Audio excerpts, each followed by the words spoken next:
Hello, guys, and welcome to UEFA Nations League Matchday 6. Last games that we are going to analyze on Monday and on Tuesday. Hungary and Portugal will be in the semifinals with a draw.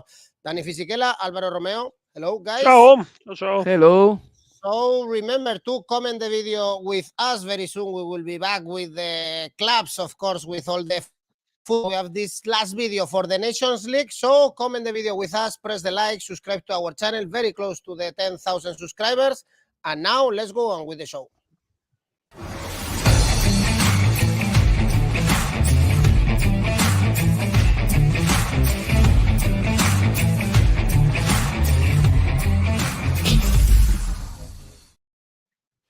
And there are many teams that are not very happy with this international break, with many doubts to arrive to the World Cup because they are not doing great. And one of them is England. They are even thinking about changing the manager only months ahead of the World Cup because they were relegated. They are already in the League B in this Nations League after another defeat against Italy in Milan, whereas for Germany, the things are also not that bad, but not great because they lost against Hungary.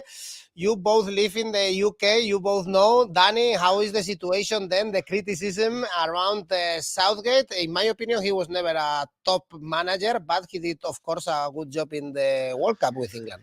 England fans are very moody, and they change the mood according to results. Who doesn't, by the way? But I think in this moment they find themselves in the worst situation with the national team. Recently they never experienced such a bad form. You have to look at the stats. Southgate has won 64% of his 75 matches in charge. So 64% win. So now they are winless in 5. So basically it's uncharted territory. They never had such a longest winless streak since 1992. This is concerning. The fans are upset, but what is more concerning is that there's only one game to go to the World Cup, and they don't seem to have found the alternatives. They didn't seem to have moved on very much from that final they lost against Italy. They lack inspiration. They lack courage. I don't think even Southgate knows probably what his best 11 is, apart from Harry Maguire, who plays every time. But then, up front, England has got so many options. But the only option that Southgate seems to choose is always Sterling and Kane and Sterling, one plan off each other. You can try maybe something different. Against Italy, he tried to play with a 3-4-3. Bukayo Saka deployed as a left wing back. It didn't work. And they lost against a very average Italy, I would say. An Italy with a lot of second strings who did the basics right, who were compact, who were courageous, who stuck in, and they made England life very, very difficult. So the numbers are very concerning, I would say, for England, but the talent, we all know it's here. I think what fans are very frustrated about is that why are Kane, Foden, even Sterling to a certain extent, Kyle Walker, performing so well in their clubs and so averagely with the national team? So the issue might be with the manager as well. Someone says Southgate is a defender, and as a defender, naturally was a defender, has got a defensive mindset. Is also down to the player as well, okay? It's not just down to the manager. Let's see what he does for this game. I think he's going to do a few changes because England are already relegated in League B, but they need a reaction, and especially they need to score goals. I will expect Ivan Toney to start up front from Brentford because he's the first time he gets called up to the national team. He needs to play, otherwise what's the point? Tomori, one of the best defenders in Serie A. Why not putting it in? England back three needs a bit more of pace. Sometimes Maguire gets a little bit exposed, and try to attack a little bit more, carry the ball forward with the centre backs, especially if you play with a back three. Look, we'll talk about Germany as well in a bit, but we need to give a little bit of tips here. I can't see England scoring a lot of goals, maybe even if Kane doesn't play the full game. I can't see Germany scoring a lot of goals for reasons that I'm sure Alvaro will explain. Under 2.5 goals, 181.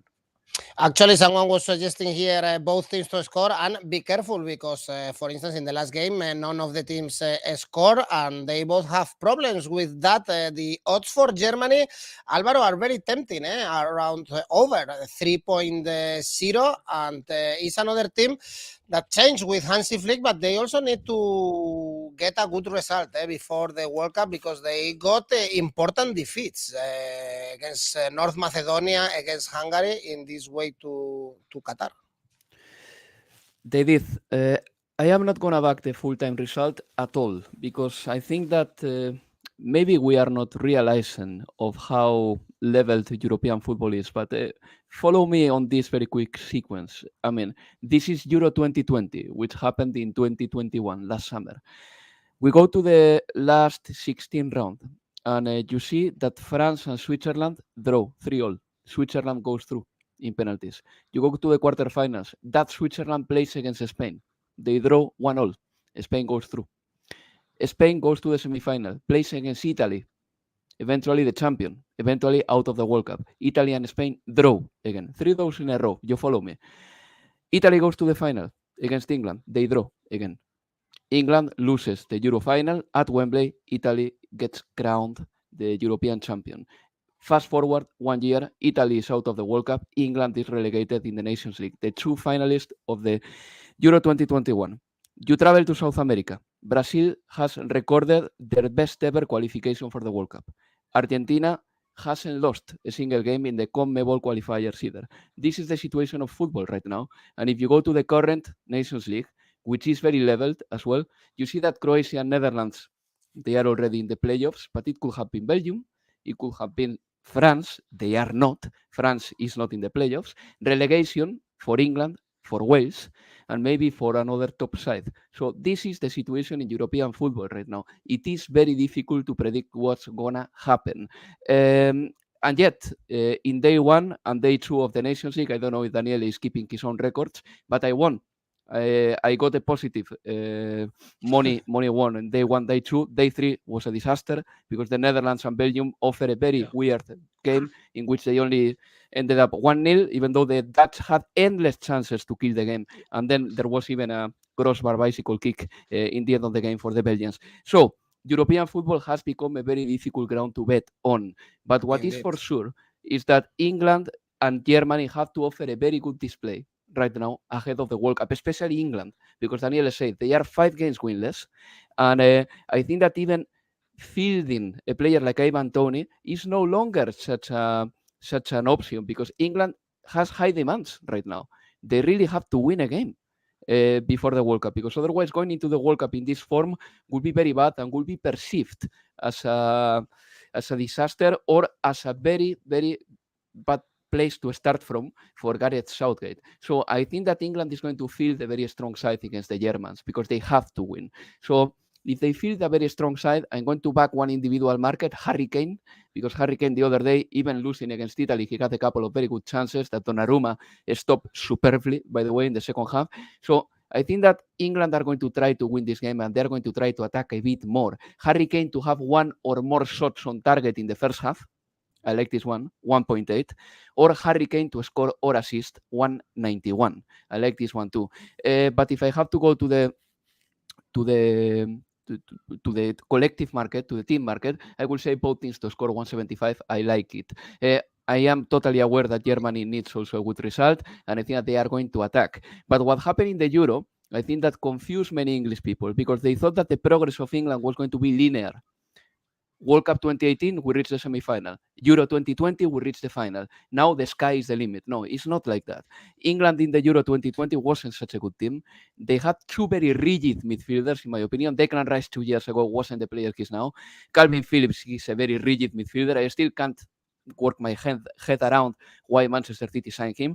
Fortunately, now they've got Jude Bellingham, and hopefully Gareth Southgate will play Rice and Bellingham during the World Cup as he did the other day, because this is the right midfield for the English side. But as I said before, European football is so unpredictable right now that I'm going to go for the both teams to score market, 175. That's good enough for me.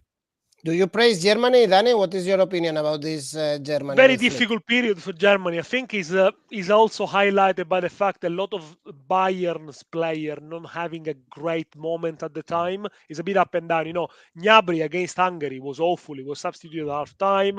There is completely out of form. Nobody really reached their peak against Hungary, and the plan didn't work. I think it was one of the worst 45 minutes of Hansi Flick era.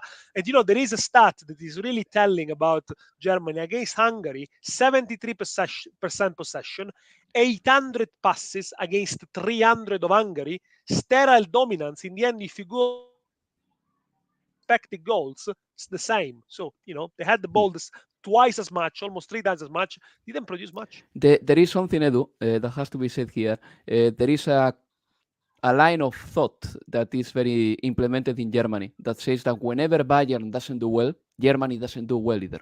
And let's don't forget that Bayern in the Bundesliga, they are winless in the last 4 games, maybe 5. I'm not too sure now. I think it's 3. I think 3.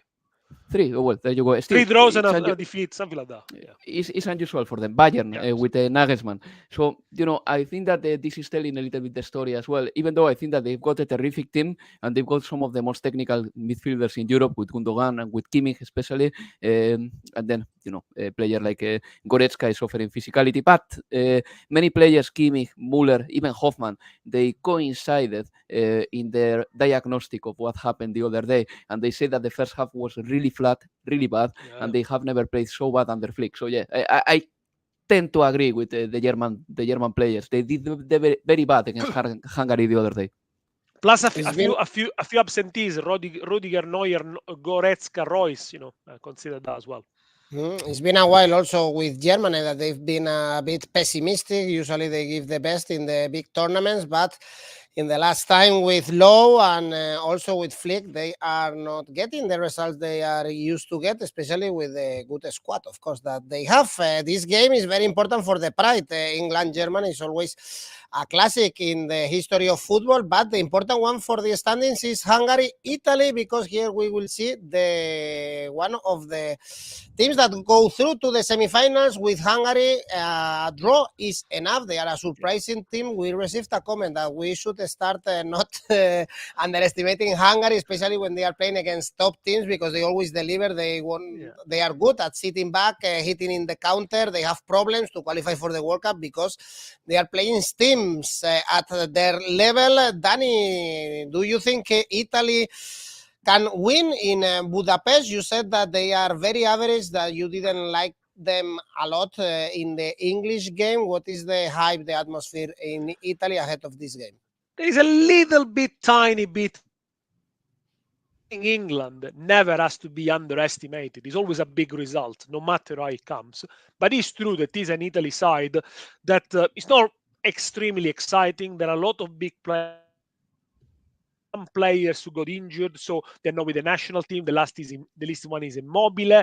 There is a feeling that somehow the national team for some players has becoming a little bit of a nuisance, a little bit of a hindrance that they prefer to stay with the club. So Mancini has to do what he's got. But against England, a good performance overall, although it was not scintillating. They could have finished 0-0, really. Italy has only won 3 of the last 10, really. So this new rebuild of Mancini is going through hips and bumps, if you like. But, against England, they did the basic right. They had less possession, less shot than England, lower expected goals than them. But, they stuck to the task. They were aggressive. And in the end, it was enough against this England side. If you look at the goal, it's a very simple ball. Bonucci to Raspadori, the defense is unpicked, and then he scores.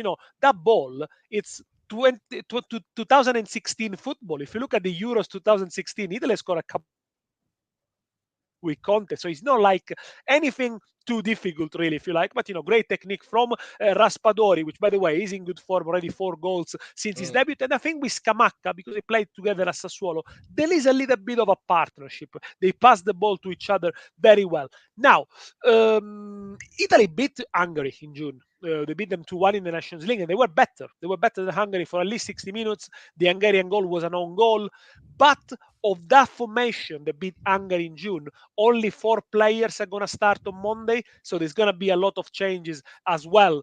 Italy is not a high scoring side either, only scored 6 in the last 6. They have a good record against Hungary. The last time they played there in 2007, they lost 3-1, but they never lost in FIFA or UEFA official competition, qualifiers, World Cup, and whatever. So it's a history that goes back many, many years.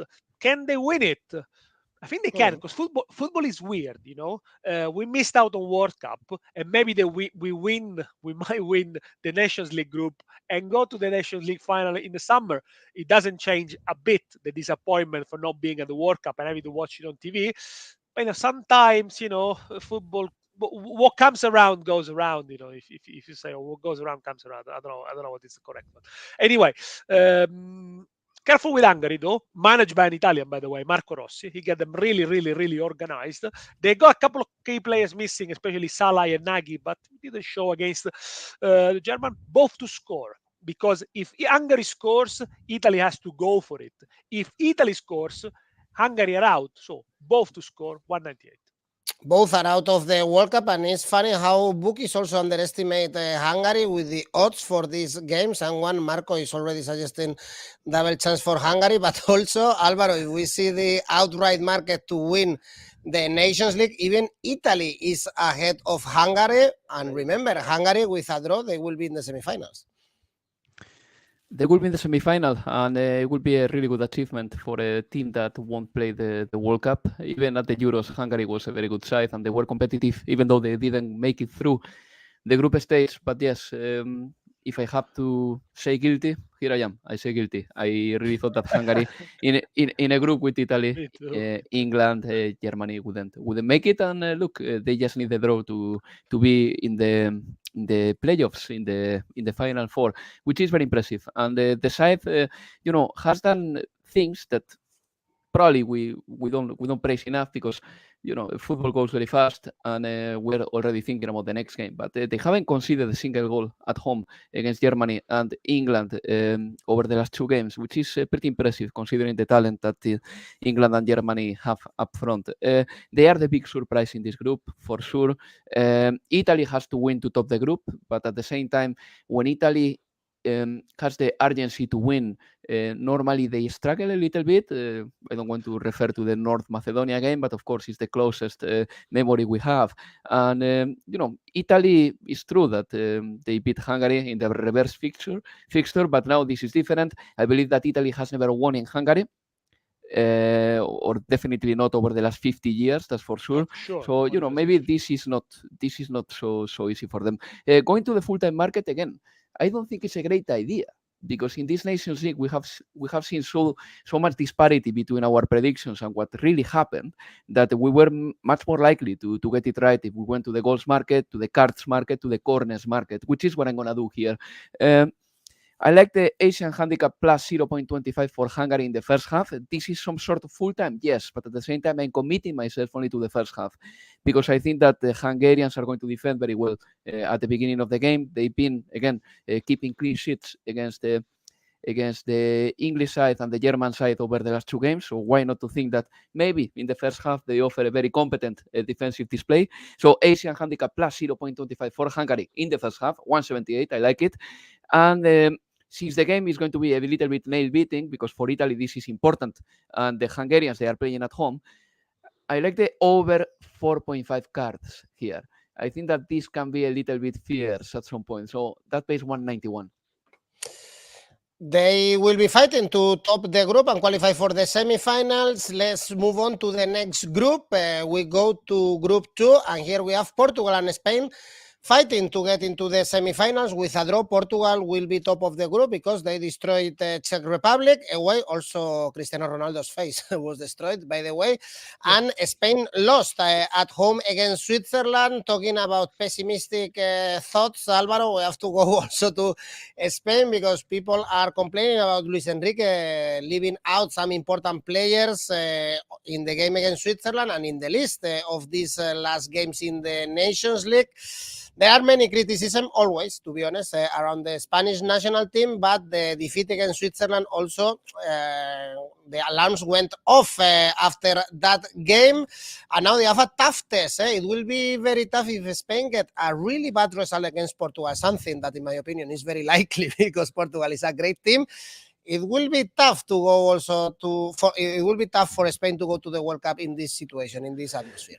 Yeah, especially mediatically. I think that some media outlets will be eager to criticize Luis Enrique. I still remember that Paul in El Chiringuito in summer 2021 saying, "Are you ashamed of the Spanish national team?" Well, that was the level. That is the level sometimes.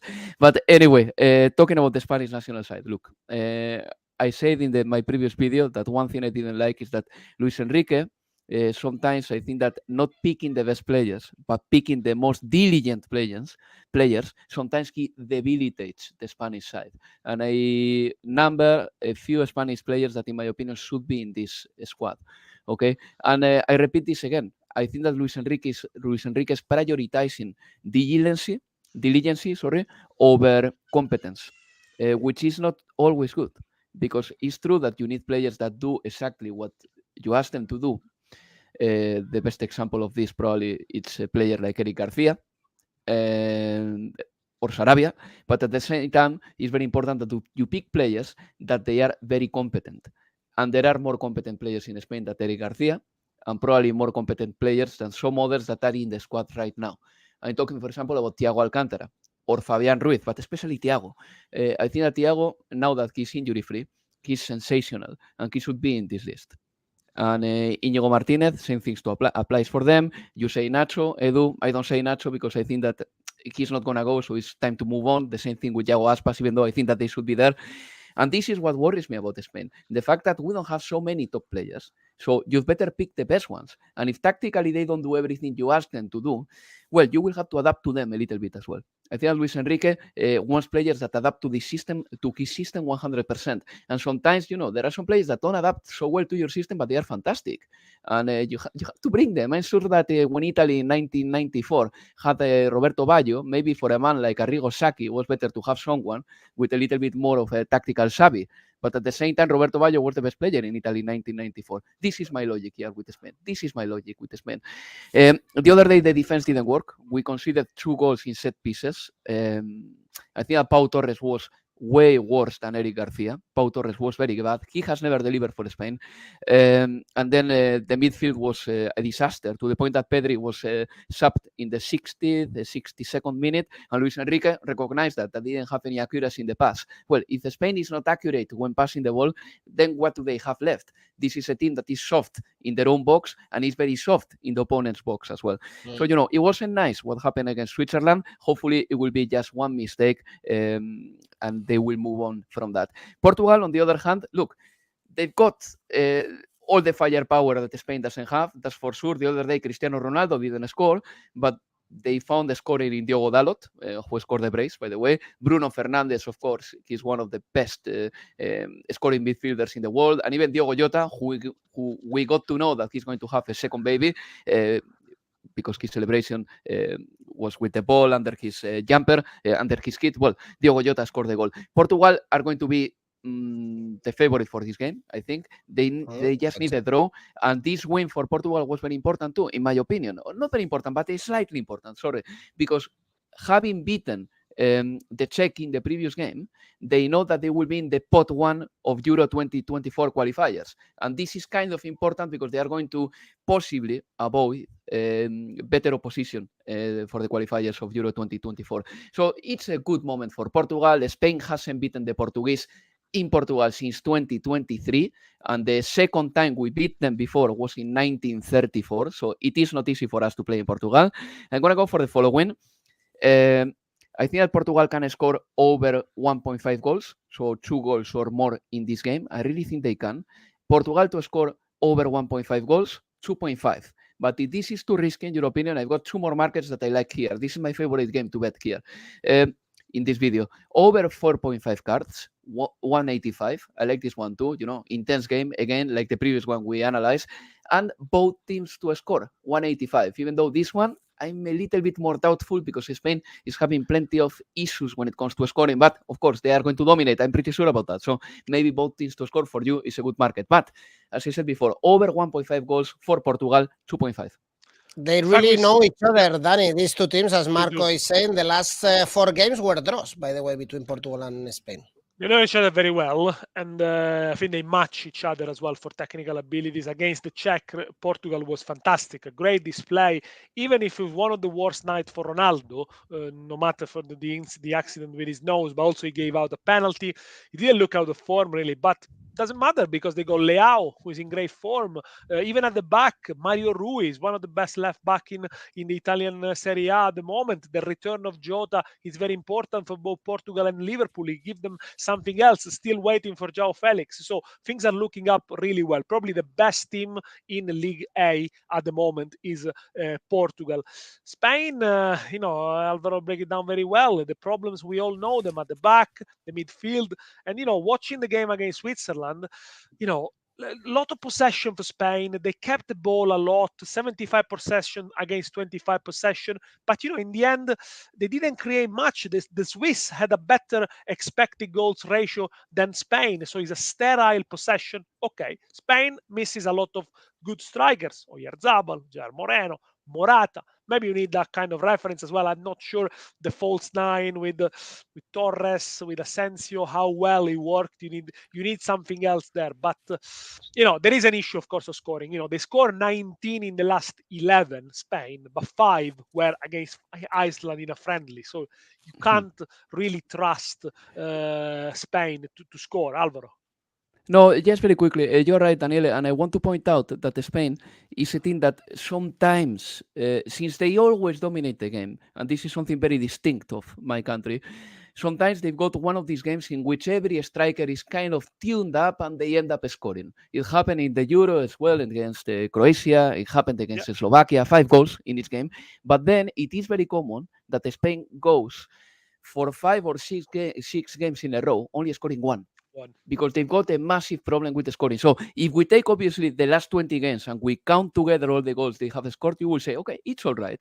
But if you go individually, you will see that they've got one game in which they score 5 or 6, and they go pretty much scoreless or scoring only 1 for a month or for 2, which is telling you that Spain is not a high scoring side. And that brings to mind as well is when they beat Germany 6-1 in the previous Nations League, 6-0. Again, they didn't do very well, but in the last game, they win. I think the way Spain is playing and the way Luis Enrique wants to play and chooses the players, Spain, I think, is always going to be condemned to be always pushed to the limit. So they're never going to be entirely comfortable in their qualifiers. They're never going to be entirely comfortable during the game. But they're always going to be like at the last game. Like you look at the Euros, last game, they had to beat Slovakia and delivered. In the last game to qualify for Qatar, they had to beat Sweden and they won 1-0. In the previous Nations League, had to beat Germany, which wasn't a great side, and they won 6-0. So that tells you they is a side that goes right up to the limit, but often in this situation delivers. So don't underestimate them. So a win for Spain is not impossible in these circumstances. However, is the goals market here, as Alvaro broke down really well. I think is the goals market here. If you go over 2.5 goals, 222, I think it is a good bet, even if Spain doesn't contribute a lot to the scoring. Morata will play because he didn't play against Switzerland, so I don't know if this is an addition or not. Don't get me wrong, but he will be on the pitch. Marco is telling us draw and both teams to score. As I said, the last 4 games between these two teams, friendly, even in the World Cup with a 3-all, even in the Nations League in Malaga were draws. So why not? It could be another draw. And the other game in this group is Switzerland, Czech Republic. Czech Republic already relegated. No, not yet, actually. If they win against Switzerland, not yet. If they win against Switzerland, they won't be relegated. It will be the Swiss, but the Swiss are really favorites. Odds are 1.7 for them to win after beating Spain. They showed a strength, especially physically. Dani is a team that will be in the World Cup, that in the Euros also showed a great performance, for instance, beating France, so it's kind of a team that we should never underestimate. We have to think about that for the World Cup. That's for sure. No, never underestimate it. And I think they're gonna be safe. I don't think they're gonna go down in the Nations League, and they deserve it. And against Spain, we saw the best version of Switzerland for many times. Very tough to beat, very physical. Doing the basics right as well, attacking well the corners. Sometimes that's all you need to do. Winning the second balls, organized, and even Shaqiri, which we made fun of him in the previous video, saying why he plays in MLS, but for some time it was really hard to stop for the Spanish defense. Then in the second half, he faded down a little bit. Look, I think the Swiss love it when they don't have to attack, when they don't have to go for it, because the organization can really make. Against Czech Republic, they don't have to go for it. They don't have to win the game. They could be happy with a draw. Czech Republic, on the other hand, against Portugal, 4-0 is a great performance by Portugal, but I think it's a little bit large as a score sheet, because in the first 30 minutes, the best chances were for the Czechs. They missed them, especially one with Barak. That is incredible how they missed. But I think they would have deserved at least a goal. Also, they missed the penalty with Schick. And again, it is a team that maybe sometimes the Czech Republic we do underestimate a little bit. Also, it's a team that like to sit back and defend. They could be good on the counter. So these two teams, they could cancel each other out. So it could be a low scoring game. In the reverse fixture, it was 2-2, but it was the Swiss who did the game. And then the Czech hit them in the counter with two nice goals. For this one, I'm going to go for the full-time market, but I'm going to go for a double chance here, which is, I think it seems logic, X2. So either draw or win for Czech Republic. Not because I think Czech Republic are gonna go and smash Switzerland, but because the draw is the result that suits Switzerland. And these two teams, again, I think they could cancel each other out in a low-scoring game. So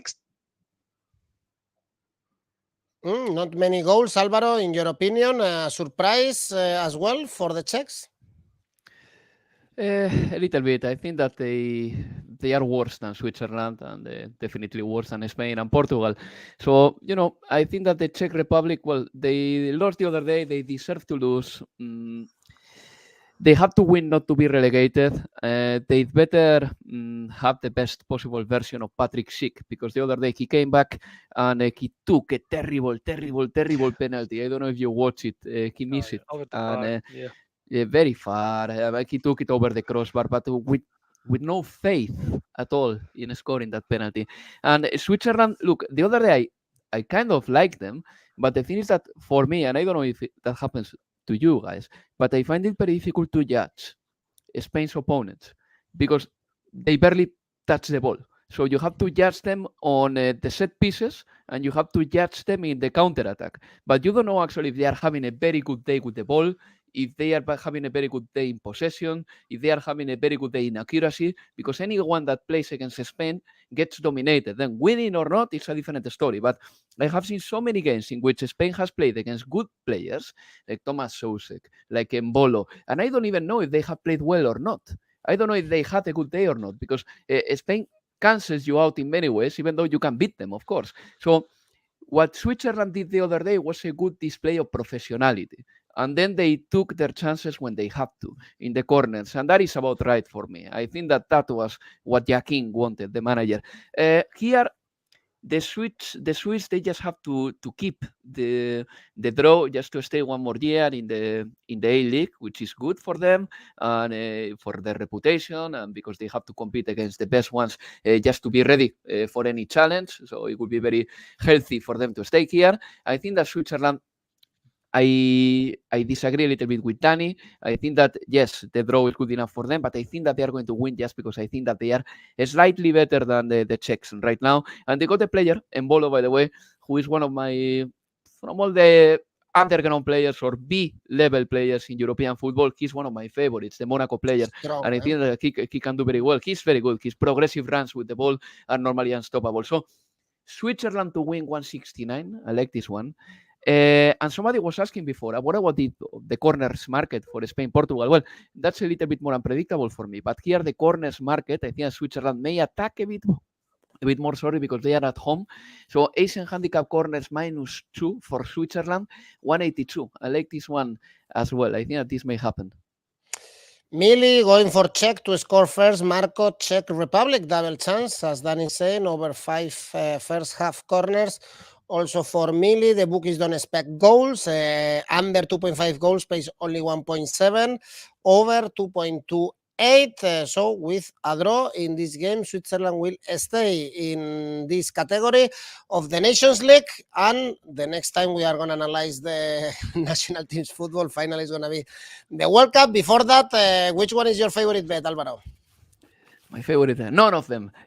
No, seriously, my safe bet lately hasn't been Wait that safe. for La Liga. I have to admit, even though I said before, in day 1 and day 2, overall I won money, but my safe bet lately hasn't been brilliant. This time I'm going for Asian handicap +1 for Hungary. Oof. 142. So I think that Italy can do it, but the scoreline is going to be tight. Dani, your safe bet? My safe bet, we go down to League B. That's where England is going. Oh, That's we go down with England.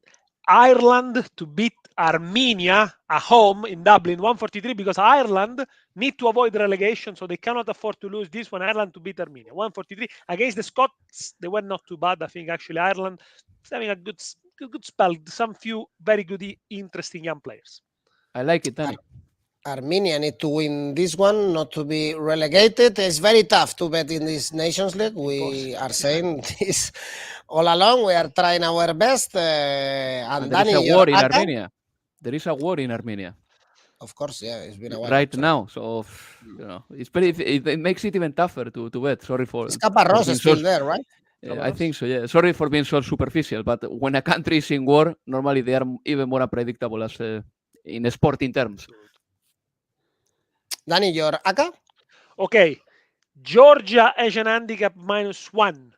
Hungary, Italy over 1.5 goals. Romania, Bosnia Herzegovina, 1x, double chance. Romania needs to avoid relegation. Norway, Serbia, that's the decider for who goes in League A.